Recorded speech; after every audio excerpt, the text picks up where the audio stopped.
everybody, and welcome back to the absolute best in sports betting content and analysis. This is In The Crosshairs. I'm your host, Ali Melendez, and snow is falling here in New York. We have just over 2 weeks until Christmas, and most importantly, we've got sports to talk about. And hopefully we can use those sports we love so much to win a nice little chunk of change to buy everyone we know something nice for the holidays. Now to help us with that, I am joined by some of Line Sniper's ace analysis. First up, we've analysts, well, you know what I mean. First up, we've got America's sports betting sweetheart, Joey Knish. It can never be smooth sailing, especially when I'm joined by these guys. But Joey, how you doing? How you been? And how did last week's bets treat you?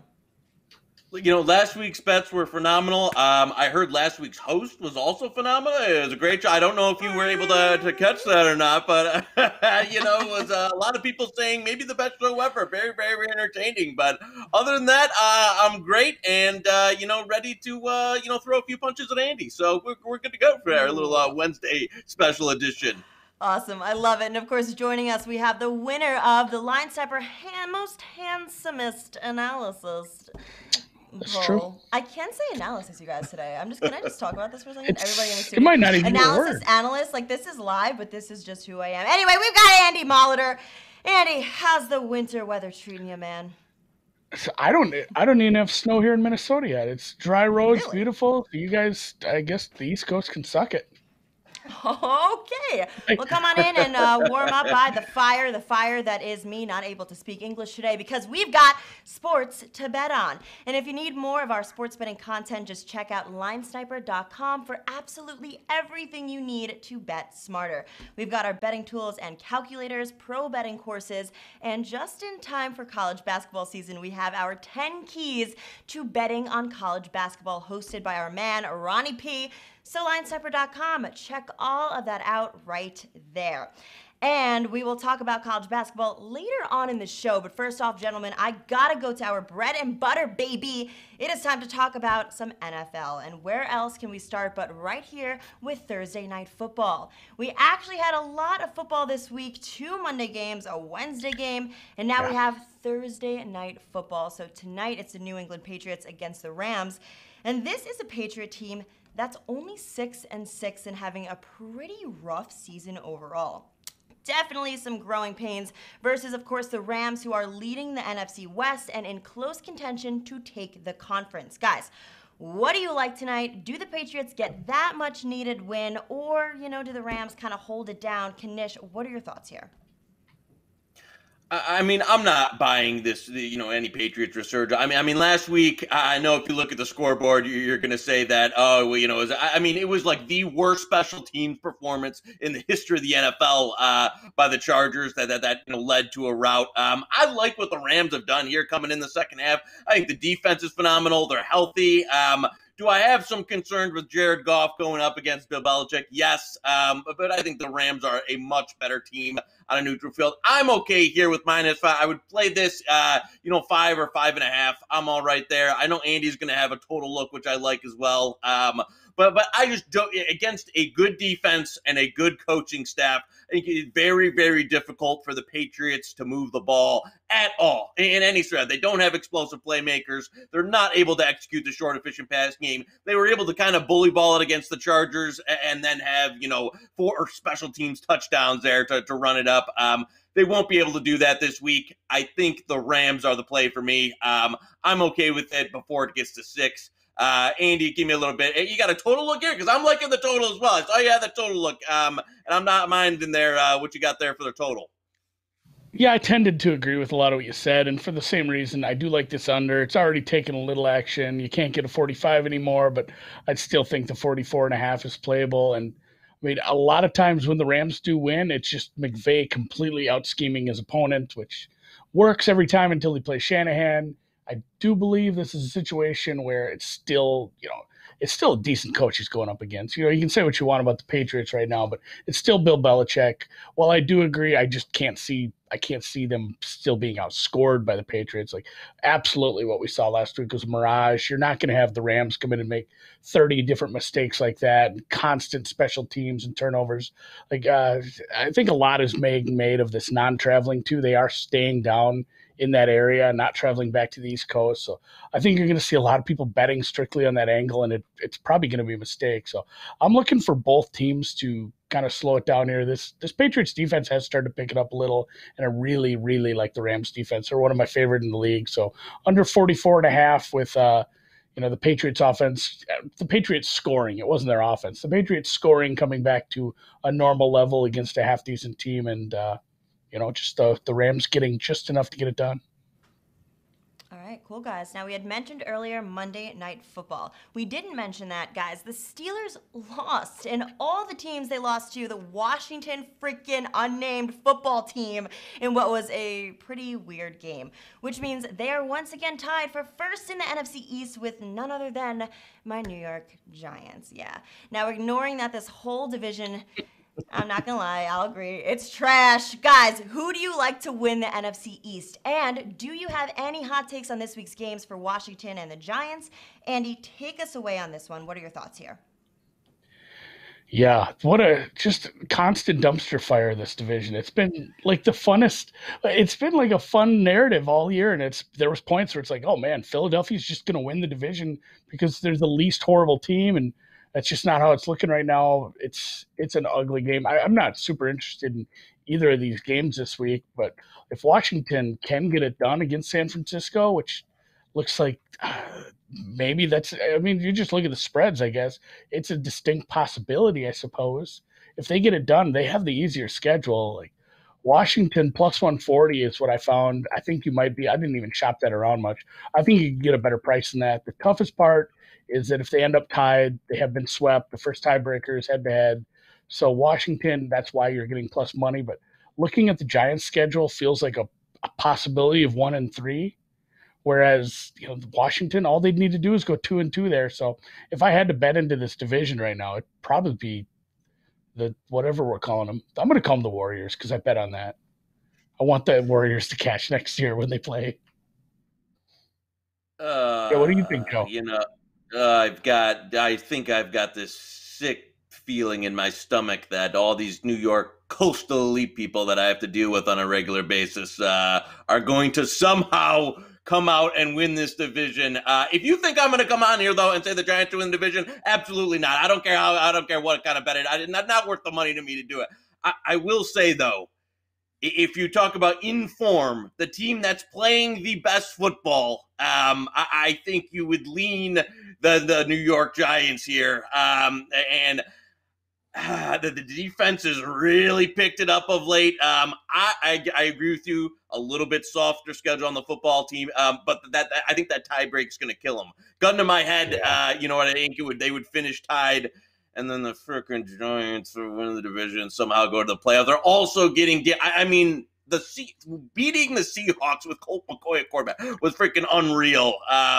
They should be getting Daniel Jones back, who I'm not going to try and sell you is elite, but I know he's better than Colt McCoy. Their defense, Joe Judge, I'll call it what it is. Like the guy's the guy's a real deal. I think the Giants have finally found a coach and a staff that's legitimate. They're getting the best out of the talent they have. Oh my God! And the worst part is you can see the pain in your voice here. I can't believe the freaking Giants have made this like miraculous comeback here to get it back. I think the neutral field. I think the football team is a better team. I think the Giants are in a better position to basically go 2-2 here and tie with the football team here, and then they win the tiebreaker, and all the people we hear on the show can celebrate their freaking Giants division title. That's a scam. Okay, I'm just writing down here all the positive comments you made about the Giants, just so I can look back at them later and smile. But guys, thank you so much for that. Obviously, we just have to wait and see. I personally hope Daniel Jones is feeling better with his hamstring and he's back in on Sunday. That's a personal thing, but we'll have to see about the whole NFC title later on. And while we're talking about championships, let's actually talk about those. We got all the divisional titles, the conferences, and sure, if you want to talk about the Super Bowl, I am all here for it. But Knish, what are you thinking? Who's going to bring you that money in a couple of weeks when the regular season ends? I want to hear all your hot takes on that. Here's what I like for a little bit of a sprinkle, a little bit of a divisional sprinkle. Don't go crazy on this, but looking at the schedules and a little bit of the form that's coming up, there's some Browns 12-1, 15-1 to win the division out there. Now, I know the Steelers, they were undefeated, yada, yada. The bottom line is that they've been kind of trending down in terms of performance. They've had a couple of key injuries. They lost Evan Bush. They lost Bud Dupree. Juju Smith-Schuster is not healthy. You've seen, they lost to football in a game that they played. They've been able to scrape out, they played Baltimore, who had 50 practice squad guys and, 6 guys with COVID playing again. They were able to win that game. But I'm telling you what here, the Browns and Steelers also play week 17. So if the Browns can pick up a game in the Steelers in the next couple of weeks, they get Pittsburgh week 17. And again, some of the tiebreak stuff still has to play out, but they have a shot here to then tie Pittsburgh the last week of the regular season with a victory over them. And if the tiebreak stuff, the division lands right, they would then be able to win the division. So I think the Browns are playing great. They're trending up. They're getting healthier, whereas Pittsburgh having some injuries, performance is trending down. You might see a week 17 matchup there where if you can grab from 12 to 15 or whatnot, all you would need is a Browns outright to cash that ticket. So again, not a banger. Don't go out crazy on this, but there are some scenarios here, especially with the way the teams are playing and how it sets up where they play week 17, where the Browns can come in and steal this division. So I don't hate a little bit of a long shot flyer there. Andy, I know you've got more of a bigger position on the team you like here that we've already talked about. So give it to me because I like this one too. I hate agreeing with you so early, but we'll disagree here in a minute. So go ahead. Yeah, we'll find something. We'll find something to hate each other on. I almost just picked New England just to have you yell at me, but no, this is a team I've been adding on here and there, and every week when I look at my power numbers and I run it, it's like, well, they just aren't getting the same talk, the Rams. You don't put them in that same conversation with the Chiefs and, the once undefeated Steelers and these top teams, the Saints and the Green Bay Packers. But quietly, they have a shot, an outside shot at the 2 seed. And the more I looked at it and I broke down schedules here, and honestly, they have 2 very winnable games right now with New England and the Jets coming up. Puts them in a Week 16 match at Seattle, which essentially would lock down the division for them because they would pick up another game on them if they get these 2, and they would have the 2-0 sweep just like the Giants did to the football team. So, they could be resting players Week 17. And really, now that we have these funny playoffs, there's not a big – if they don't catch Green Bay, I don't give a crap. I don't care. They're not going to – the 2 seed, the 3 seed, it's Fugazi now. It doesn't matter. It's not a thing. There's no bye. You only get a bye for the 1 seed, which probably is going to end up being a team that started Taysom Hill at some point. But yeah, the Rams plus 550 right now to win the NFC. I don't hate that price. If everything hashes out there, like you said, many a slip twixt the cup and the lip. A lot of things to happen here. But the way it lines up right now, they could be hosting somebody like Tampa, which is a team they already beat on the road. They match up great with basically everyone who's not the 49ers, and they aren't going to be around in January. So I do like this position. If I had to pick it, I don't think they would get by the Saints in New Orleans. But if I'm holding the plus 550 and they end up there, I'm feeling pretty happy about a way to weasel my way out of that. Well, I'll tell you, I definitely like that Rams line more than that Saints plus 190 line. But hey, if you like the Rams like Andy does, maybe send a little bit more cash towards that LA future. And be sure to thank Mr. Molitor when all that pays off in the playoffs, baby. Now let's pivot away from the NFL and talk about the NCAA. Now we have both basketball and football to talk about, but let's start with football. And look, there's a lot of freaking NCAA games like every week. So, Andy, we have just a couple of weeks left of the NCAA football season. What do you like this time around? Start us off. Yeah, it's getting to be the weird part of the season, and obviously this season weirder than most. But we're getting down to nut cutting time, and we're starting to see those college, whatever you want to call it, playoff rankings come out every week, and everyone getting mad about everyone who's too low. And well, I wanted to make the case for Florida here. Florida minus 23, I think they are right now. It's somewhere in that neighborhood you can get over LSU in the swamp hosting. LSU's still kind of trading on their name. The secret's kind of out, but it's not a team that was able to backfill like Bama can. They just lost too many players in the draft and through other ways, and they have not figured out the quarterback position. They have the worst secondary in the SEC as far as yards allowed through the air. They're 95th in the entire country in points allowed. That's horrid for an SEC school that's not like Vanderbilt or something. So, and everybody does want to talk about Pitts, but this, Kadarius Toney's getting a ton of, he's got way more catches than Pitts. He's getting a lot of action. He's going to be playing on Sundays. Like, I don't think Trask is your Heisman. I think this team does get just trounced when they play Bama, in a couple weeks. So that's kind of their main goal, would be to beat Bama in 2 weeks to get into the college football playoff. So you can say maybe style points aren't going to be a thing because they know just get this done this week. But, man, being below A&M's got to hurt a little. I would think they'd want to put a beating on here, and just nothing's working for LSU. I'm happy laying the points with some good teams, trying to move up the rankings with a guy who's trying to move up the Heisman vote.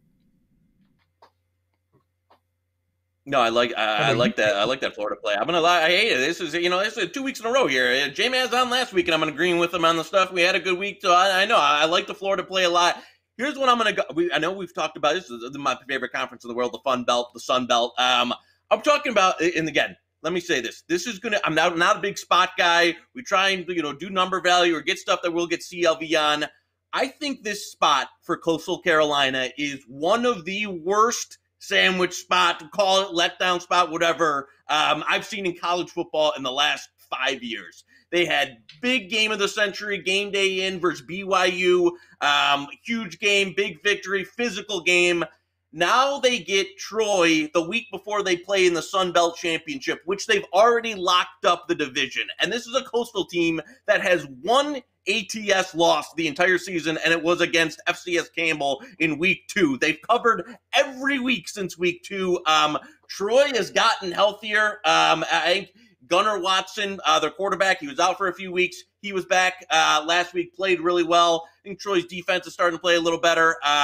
Again, I don't see a ton of number value, but for me, this is a spot, an absolute letdown spot for Coastal, where I wouldn't be surprised if they even rested some of their normal players before going to the Sun Belt Championship the weekend after. So I took Troy with the plus 14, 2 touchdowns. And again, this is a Coastal Carolina. I love this Coastal Carolina team more than Ali Melendez loves yoga on some Long Island beach somewhere. I love them. But the chance...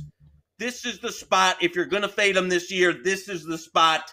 I don't think you'll see, really them be able to get up for this game. I think they could potentially rest some starters. Give me the 2 touchdowns with the Troy team that's playing much better, and a Coastal team that I think will be, looking ahead to the Sun Belt Championship and making sure their players after last week are rested and ready to go.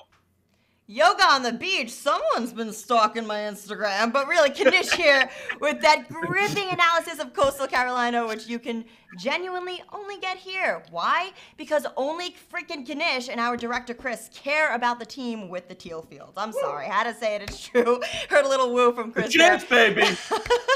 But on the other hand, we've got Andy taking it to Joey's favorite with of course, the nice SEC picks. I mean, I think people are finally starting to listen to you, Mr. Knish. It's weird. For better or worse. For better or worse. And guys, let's just keep this game rolling right along with some more finally it's going up. We gotta talk more about college. Okay, I know you want to. You can't stop talking right on over me. But it is time to talk about college. So from the gridiron, let us pivot to the paint. Let's see what's going down in basketball. And of course, it's still early in the season. So if you have any tucked away futures you've been holding on to, feel free to give us those too. I'm not gonna complain. Any way I can get a little money is nice. But Knish, whatever you like in the wide world of basketball, let's just hear it. Throw it all out there, man. No, I'll give a play for now. I will say, Andy, Andy Mullins, I don't like giving him credit, in any cases, but his CBB the last few years has been pretty solid. So, I mean, I'm excited to hear what Andy has to say for one time here. But I'll give you a play tonight. I know some sharp guys, work with some sharp guys that I bet with. One of their plays tonight was Michigan. Can't go wrong with the Michigan, man. It's ticked up a little bit. It opened 12.5. I've seen this mostly 13.5 or 14 now across the board. I laid some 13.5. It's a Michigan team that, had a couple of sleepy defensive performances, but you saw, in their last game for Central Florida, they got down about 10 points early, went on an incredible run. They're super talented. I love the coaching staff. younger team, so they've been able to mix in one of their 5 stars, Hunter Dickinson. He started the year coming off the bench. They've started ramping up his minutes. This is a team that's going to be on the rise all year. They had a couple of transfers come in too, so it's a team that's continuing to gel. I think Toledo is just outclassed tonight from a talent perspective, and it's a good buy on Michigan until they get into Big Ten play and you see them some better competition. When they're playing an open offensive style game, it's not a team you can run up and down the floor with. It's kind of a Toledo staple there. So to me, I think Michigan is able to cover one of the bigger numbers tonight. So give me the Wolverines. I'm laying the points tonight. And now Andy's probably going to like the SWAC or the MEAC, but I don't know where he's going, but I'm following. Give me what you got. I mean, maybe not like all the way down there. The American Athletic Conference is a fine conference, I'll say. And, we talked about how weird things have gotten. And this is, it's early in the season. We've got 2 teams in this Tulane game. So I'm taking Tulane -6 tonight. And they are playing with 11 days rest after playing 2 games against a team that's been off for 7 days.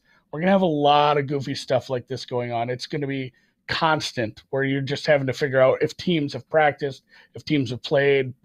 I didn't take really into account the fact because both of them had a weird rest because of some canceled games, but really I do like Tulane. I think they're actually even a little better than last year. They were kind of a bet on team for me, and Southern Miss, their opponent, just not good. Again, maybe worse than last year. They have 1 win. They beat William Carey, which is their crosstown rival, some Division III Baptist college that's across the street from them. Yeah. So, and they lost to a pretty bad Jacksonville squad, which would be at the bottom of the Atlantic Sun if it weren't for a garbage team called Kennesaw State. So, when you're betting against a team like Southern Miss that is, pretty much ranked around the 300s, you're not looking for a Michigan. You're not looking for a great team. Tulane is okay from 3. They don't turn the ball over a ton. They cause a decent amount of turnovers. They're just like above average in enough spots to make this, where my power numbers make this a little more than 6. I'd make it closer to 8. And that's without really any home court right now. I don't know what everyone's going to do with home court right now, but without fans for most of it, it might turn into every other sport where it's almost a moot point. So Tulane laying the points tonight, getting it done, staying undefeated. All right, Wolverines with Joey. We've got, of course, Andy talking about Tulane. So you guys have been studying up the college basketball scene in your off time. I love that for you. Super proud. Now, guys, we have covered a lot of sports this week, but hey, there's a lot of sports to talk about this week. So before we say our goodbyes and go back to frantically shopping for holiday presents with the money we all don't have yet, but we will after these bets, right? It is time for my favorite part of the show. Let's talk about those best bets of the week. Now, guys, you know what we're looking for here, just the absolute best money maker you have, whether it's new, old, props, futures, whatever floats your boat. Now, guys, let's hear those best bets you got stocked away on this cold and snowy day. Knish, give me a good bet, and let's see if we can get some of that cash. What are your thoughts here? No, you know what? We're going right back to college football here, and we're not. I'm not going to best bets for college football. I'm going to lay. I think USC here is in a nice spot here. That team they started off a little slow, and then they absolutely waxed Washington State last week. Going against the UCLA team that is improved. That is very, I like what Chip Kelly has done. They played above expectation this year. But this is a game for me that USC, especially on the defensive side of the ball, got better talent. I think their offense finally started to click. You saw Slovis get moving.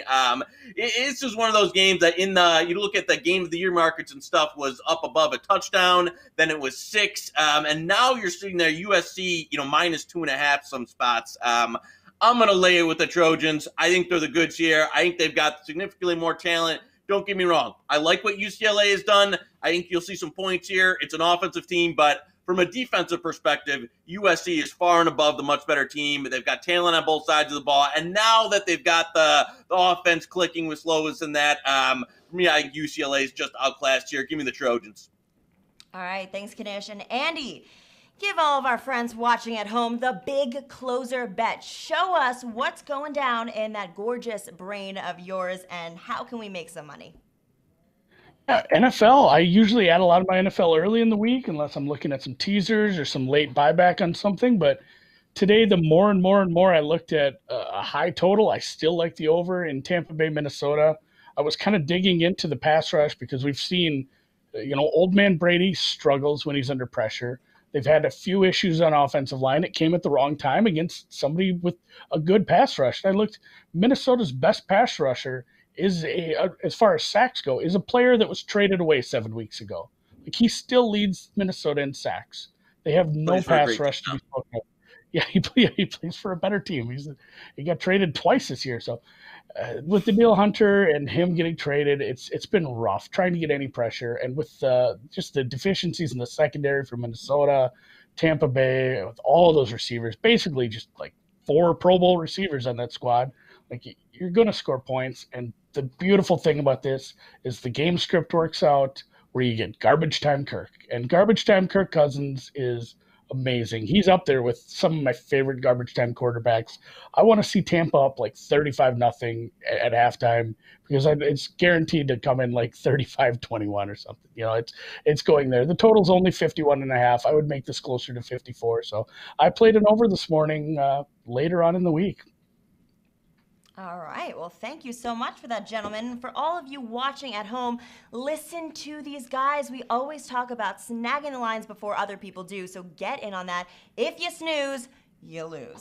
And go ahead and get on our YouTube channel and our socials. That's Line Sniper HQ on all platforms. We have another episode of Bet with the Pros coming at you later this week, and so much more. All of that at linesniper.com. Whew, that was a lot of promotion there. But that is all for now. We will be back at it next week, same place, even more of that good sports betting advice. But until then, the time has come. For now, this has been In The Crosshairs, brought to you by linesniper.com, your definitive resource for sports betting content and in-game analysis. For the team here in the studio, I'm Ali Melendez. Thank you so much for watching. I'll see you next time.